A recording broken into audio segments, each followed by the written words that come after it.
A shootout between a suspect and police inside a gas station ended with the man dead and 2 employees hurt. New video released today shows how that all unfolded, and police announced the 2 employees may have been hurt by police. Thanks for joining us. I'm Kim Christensen. And I'm Phil Lipoff. Denver police gave us an update on that deadly police shooting from last month. The biggest news, police say those 2 employees injured, as Kim mentioned, may have been hit by shrapnel from police bullets. 9 News reporter Jeremy Hohola has more on that video, which, Jeremy, looked pretty terrifying. Yeah, this was pretty intense, and a warning here. This video will show police firing multiple rounds. This video captures 4 police officers firing 57 shots at a suspect who locked himself inside a gas station with 2 employees. As officers arrived, it was chaos as he fired at cops, and they were trying to fire back as he hid behind shelving. Right next to that suspect, the 2 gas station employees caught up in this gunfire. Let's watch a bit of this video.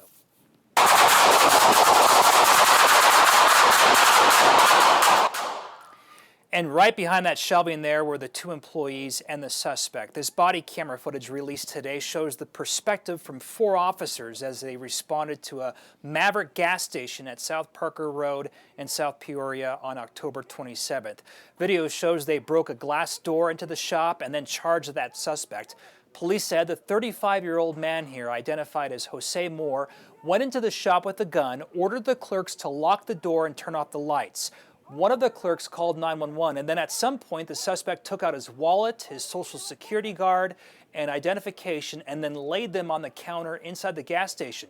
He also smoked cigarettes and drank alcohol before police arrived. The suspect shot one of the officers in the leg. Police say the current investigation suggests the clerks were hit by rounds or bullet fragments fired by officers. It does appear that a round, a fragment, or a piece of shrapnel that was created resulting from a bullet or bullets that were discharged by an officer caused the lower extremity injuries to the clerks.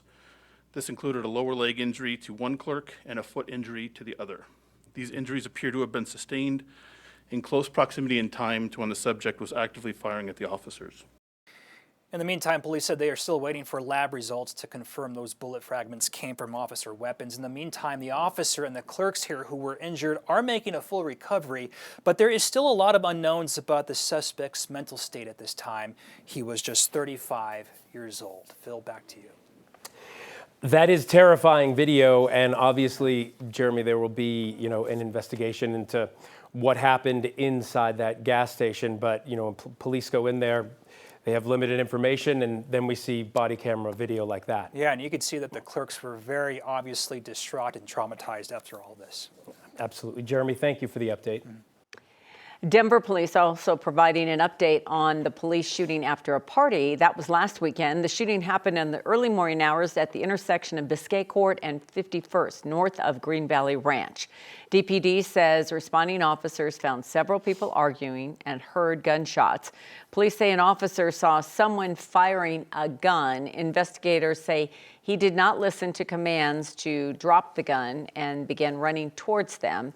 That's when they fired several shots, hitting the man. Police say 2 other people were shot. It's not clear what led up to the 2 others being hurt. Police say the suspect is a minor. He's still in the hospital. Well, you can temporarily put away your jacket and go head out because we had a chilly day yesterday, but sunshine and warmth today, and sounds like all week. Let's get right over to Chief Meteorologist Kathy Sabin tracking, a gorgeous sunset and a warm weekend ahead. Look at what we're missing. Yeah, it's gorgeous. This is live over Denver. Right? I know. So y'all take some pictures, send them in, and we'll post a bunch of these tonight on 9 News at 9 and 10. But wow, I'm just going to stand here for a second because that's so pretty. The color in the sky is just magnificent tonight. And look, pretty good on the Eastern Plains. That's Ray. Got some nice color out there on the Eastern Plains as well. I know the sun's going down, but Fort Collins, a little pink and purple underneath those clouds. Wow, how lucky are we get to live here when we have 70s in November. Eventually, the other shoe's going to fall, and, well, we'll be complaining about the cold and snow. But not today, not tonight, not tomorrow, and not this week. We're 21 degrees warmer than we were this time yesterday. Kim and Phil and I were here, and it was 44 degrees this time yesterday. And now it's still still 70 outside. So that's kind of crazy. We're also looking at the wind now, really starting to pick up in the Broomfield area and over elevated terrain. It will die down here. We have a weather system crossing northern Colorado, generating this high cloud deck, but not any rain or snow showers coming out of those clouds. So not a big impact with that fast moving weather system. Enjoy the evening. Mid 60s now, low 50s by midnight coming up.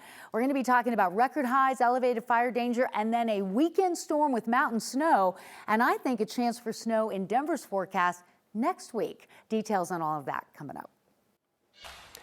The Senate is expected to begin voting this evening on a funding package that paves the way to end the longest government shutdown in U.S. history. Moderate Democrats broke with party leaders to strike this deal with Republicans.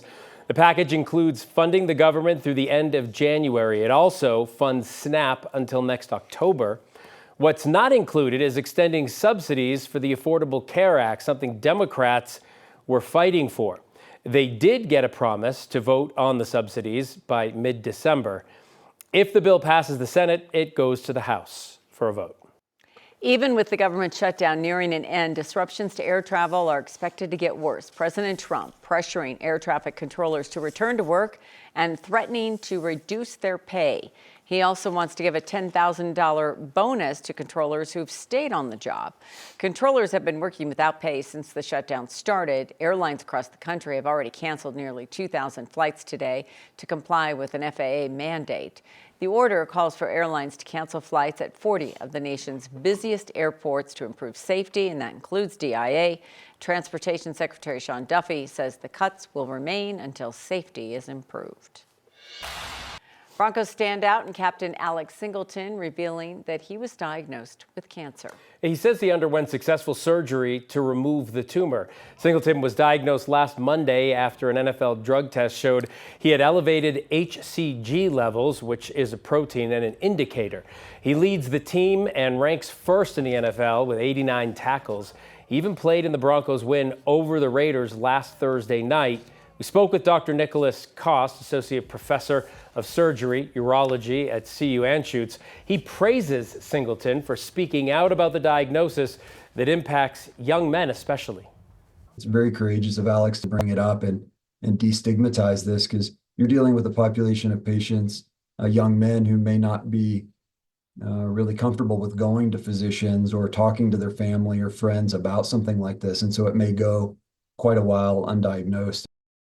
Singleton says he would miss a few weeks, but does plan to return before the end of the season. Our Broncos insider will have more coming up later on in sports. 2 men were charged in connection with the deadly shooting of a woman last month in Westminster. On October 27th, police responded to reports of a shooting at a home on Decatur Street. Officers found a woman shot inside. She was taken to the hospital where she later died. Police arrested Daniel Romero and Michael Fernandez Jr. Police say Romero is the suspected shooter. Fernandez is accused of driving the getaway car. Both are facing murder and robbery charges. More than 840 purple homes are popping up all across northern Colorado. They're not real homes, they're small cardboard ones with a really powerful meaning. 9 News' Northern Colorado reporter Amanda Gilbert shares the message behind the Little Purple Houses project. Nothing looks out of place at Lima Coffee Roasters in Fort Collins. That's so cool. Until some look a little closer.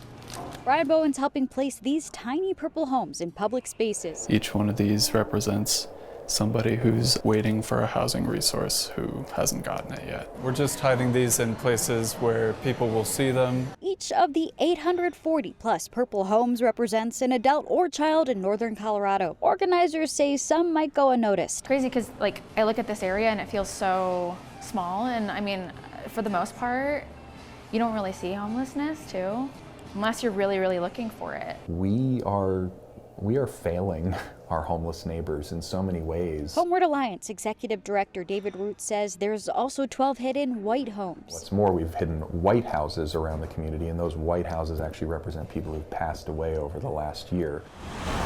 It's something that hits too close to home. That feels very surreal. Even to a stranger in a coffee shop. My father passed away as a homeless man back in January in Colorado. Homeward Alliance wants this to be jarring. That they open them up and they think, wow, this is a human being. A small reminder of a larger issue. Those behind the Little Purple House project say they're recognizing the 800 plus adults and children in northern Colorado they're aware of who are struggling, but they say there are people beyond those numbers who need help as well. In Fort Collins, Amanda Gilbert, 9 News. People are encouraged to share where they found a purple home on social media. This is part of the homelessness awareness campaign.